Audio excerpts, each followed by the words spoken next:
আসসালামু আলাইকুম। আজকে আপনাদের সামনে নিয়েছি আরেকটি নতুন ভিডিও। প্রায় আজ থেকে অনুমান করা যায় যে 300 থেকে 400 বছর আগের পুরনো একটি মসজিদ আপনাদের দেখাতে নিয়ে যাচ্ছি। আমি বগুড়া থেকে রওনা দিয়েছি এবং বগুড়া থেকে প্রায় 67 কিলোমিটার দূরে অবস্থিত দিনাজপুর জেলার ঘোড়াঘাটে এ প্রাচীনতম ঐতিহ্যবাহী মসজিদটি অবস্থিত। মসজিদটির নাম হচ্ছে সুরা মসজিদ। এই রাস্তাটা নতুন হচ্ছে, এই রাস্তাটা চলে যাচ্ছে একদম হিলি বর্ডারের দিকে। আর আমি বগুড়া থেকে গোবিন্দগঞ্জ হয়ে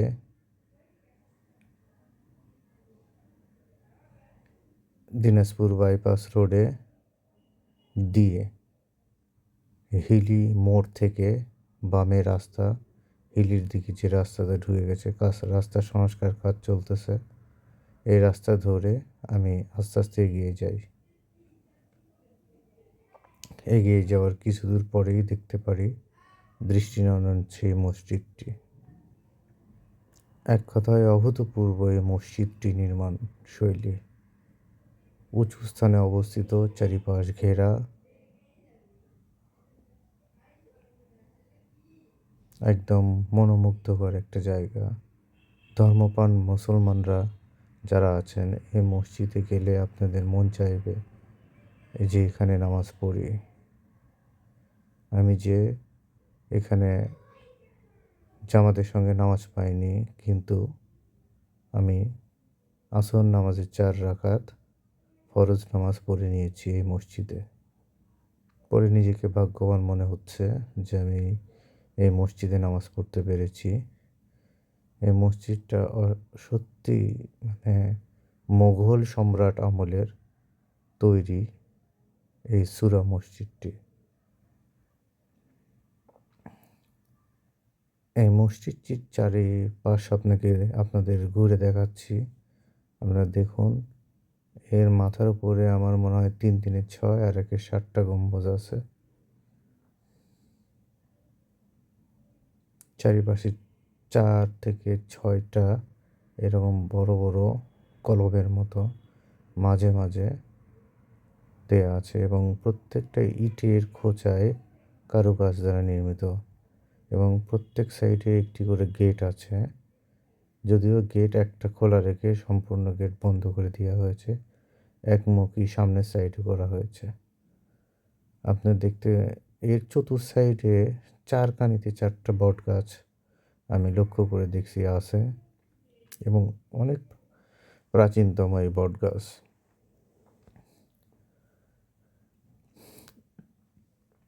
এখানে এমনিতে ঘুরতে আসলেও আপনার মন ভালো হয়ে যাবে। এর আশেপাশে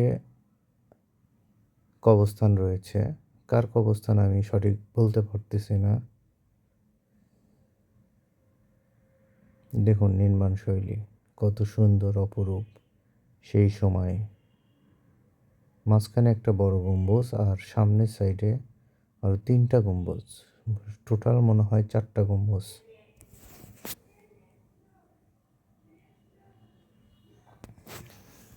এবং প্রায় উঁচু 5 থেকে 6 ফিট উঁচু, রাস্তার থেকে অনেক দৃষ্টিনন্দন একটা জায়গা। এই মসজিদের ভিতরে ঢুকে আমি অবাক হয়ে যাই যে পুরোটাই একদম অরক্ষিত এবং কি মোটা মোটা দেয়াল। এখানে সর্বোচ্চ 30 জন গাদাগাদি করে নামাজ পড়তে পারবে। জায়গা খুব অল্প কিন্তু খুবই দৃষ্টিনন্দন এই মসজিদটি।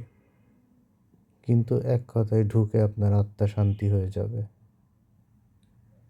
এত ঠান্ডাও নিঃশব্দ কোলাহলমুক্ত নির্জন জায়গায় অবস্থিত এই মসজিদটি। এর দেয়াল, এর ইটের গাঁথুনি, পাথরের দিয়ে ইট গাঁথুনি সবাইকে মন কেড়ে নেয় এখানে। হ্যাঁ, আরও মন কেড়ে নেয় সামনে যে বিশাল বড় একটা দিঘি আছে, এই দিঘিটা দেখে। অপরূপ সুন্দর এই জায়গাটা। ঢাকায় থেকে যদি কেউ আসতে চান এখানে, সোজা একবারে গোবিন্দগঞ্জের গাড়িতে উঠবেন, গাইবান্ধা গোবিন্দগঞ্জে নামবেন, ওখান থেকে গোবিন্দগঞ্জ ঘোড়াঘাটের রাস্তা দিয়ে হিলিমোড় হয়ে একদম সোজা চলে আসবেন এই সূরা মসজিদে।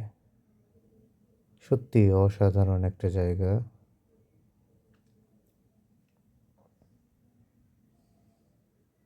আমি যখন ভিডিও করি আসলে কোনো আলো স্বল্পতা ছিল, এই কারণে যে টানা 3 দিন আমাদের উত্তরাঞ্চলে বগুড়াতে কিংবা তার আশেপাশে দিনাজপুর, রংপুর সব জায়গাতেই সূর্যের দেখা নেই এবং প্রচণ্ড শৈত্যপ্রবাহ চলছে। তাপমাত্রা এদিকে 13-14 ডিগ্রি সেলসিয়াসে ওঠানামা করতেছে। বাইরে থেকে ভিউটা এত সুন্দর লাগে মসজিদটা। টোটাল 4টে গম্বুজ, ছোট 3টা গম্বুজ আর একটা বড় গম্বুজ, এবং সামনে একটা গেট আছে। গেটের সামনে লেখা আছে যে কারো হাতে মসজিদের টাকা দান করবেন না, মসজিদের বক্সে টাকা দান করুন। এখানে ছেলেপেলে অনেকে ছবি উঠাচ্ছে।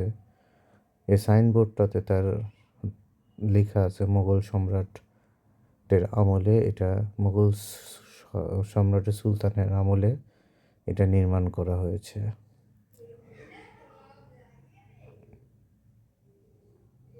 সবাইকে ধন্যবাদ। সাবস্ক্রাইব করে লাইক দিয়ে সাথেই থাকবেন। আপনাদের আরও ভালো ভালো এরকম জায়গা ঘুরে দেখাতে পারি। ধন্যবাদ। আসসালামু আলাইকুম।